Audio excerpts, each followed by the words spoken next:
This is a femur. This is the large bone that we find in our thigh, which is part of the lower extremity.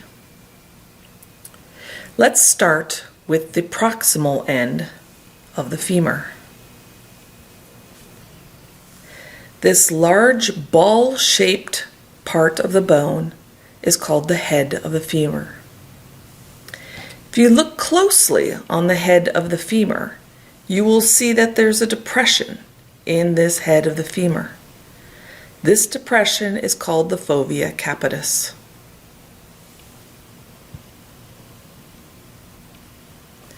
The head will then narrow to a neck, and then you will see this large structure that sticks out the lateral side of the proximal end of the femur.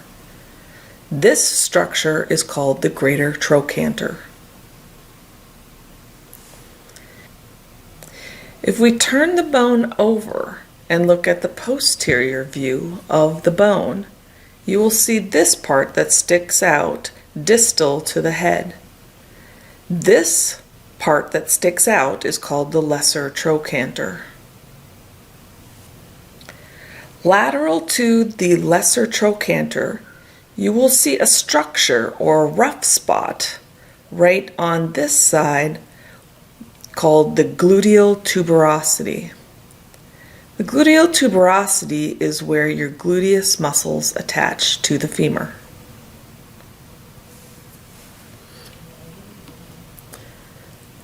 On the posterior of the diaphysis, you will see a ridge of bone that runs nearly the length of the diaphysis. This ridge is called the linea aspera.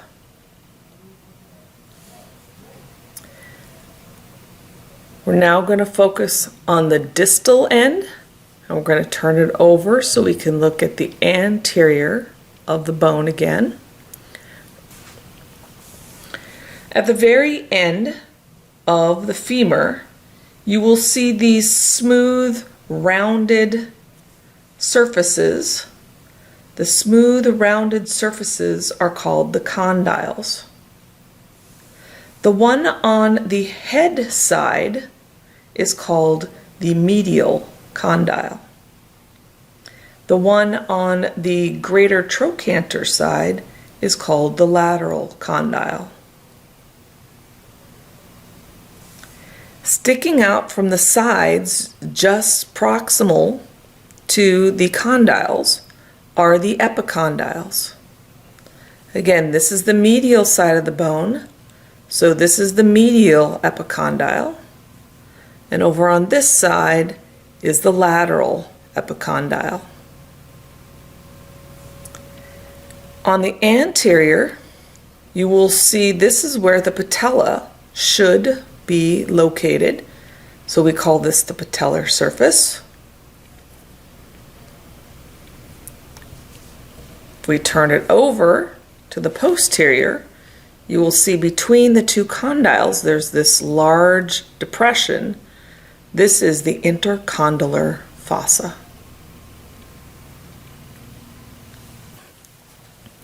How do you tell if this is a right or left femur? Again, this is the anterior view, and we know that it's the anterior view because the intercondylar fossa is below. So if this is anterior, and remember the head is always going to be medial, the greater trochanter is always going to be lateral, this particular bone is a right femur.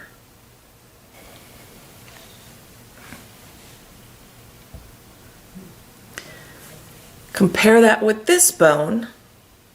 This is a left femur.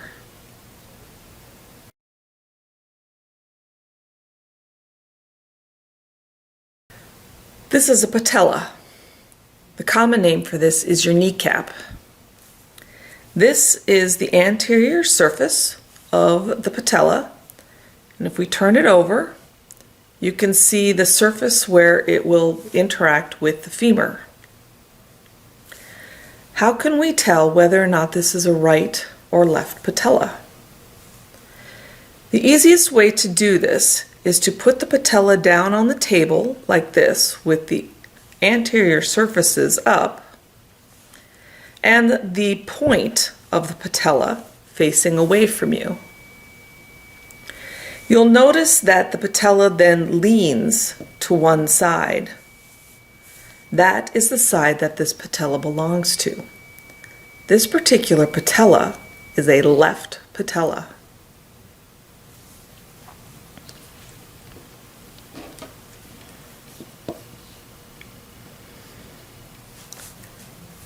Try again with this patella. Which way does it lean?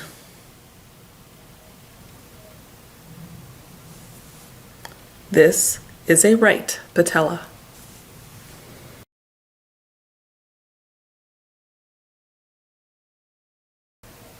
This is a tibia. This is the large bone in our leg, part of the lower extremity. This end of the tibia is the proximal end. It will be in the knee. This part of the tibia is the distal end and will be near the ankle.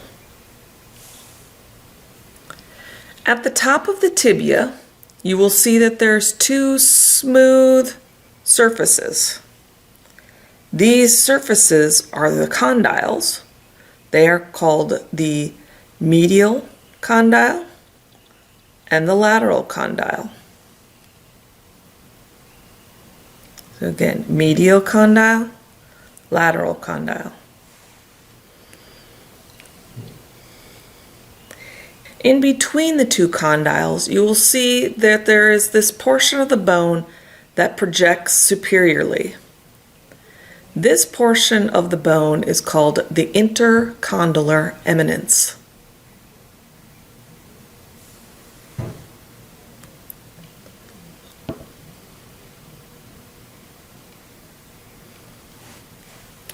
On the anterior of the tibia, you see this section that swells out. This is the tibial tuberosity. At the distal end of the bone will project inferiorly. This is going to be part of the ankle. It is called the medial malleolus. How do we tell if this is a right or left tibia? Again, the tibial tuberosity should always be anterior. And the medial malleolus will always be to the medial side of the bone. This particular tibia belongs to the right side of your body. So this is a right tibia. Compare it with this tibia, which you can see belongs to the left side, because the medial malleolus is on the opposite side.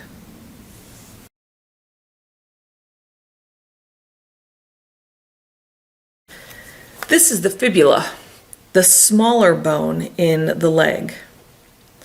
The fibula has two ends, this end that is near the knee and this end that is in the ankle. This end that is near the knee is called the head. This end that is in the ankle is called the lateral malleolus.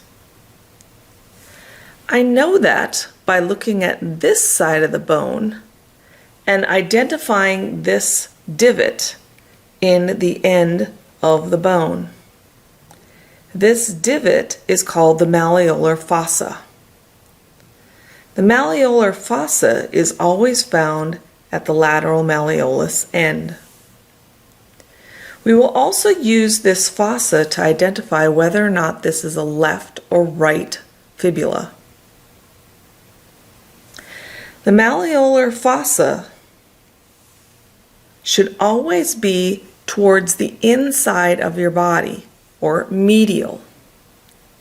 It should also be posterior part of the bone. This particular fibula is a left fibula. Compare it to this fibula, which belongs to the right side. You can see that the malleolar fossa is now on the opposite side.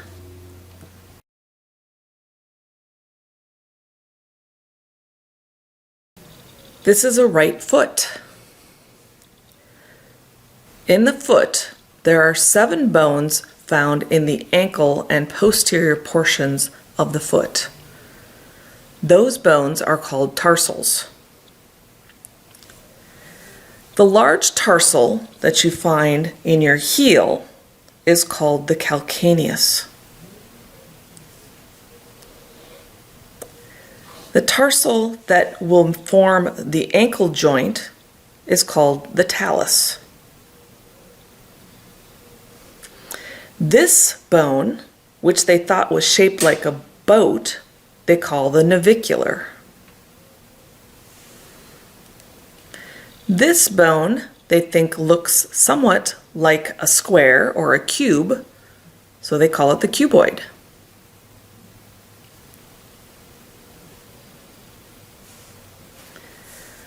This bone is called the first cuneiform.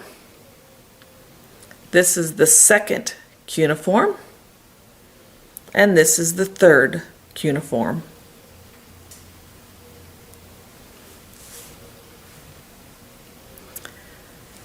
In the arch of the foot, we have 5 large bones. These bones are called metatarsals.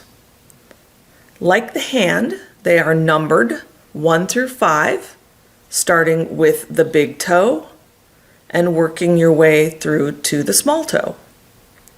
So this is metatarsal 1, metatarsal 2, metatarsal 3, metatarsal 4, and metatarsal 5. The toes, like the fingers, are also called phalanges, plural, or a phalanx, singular.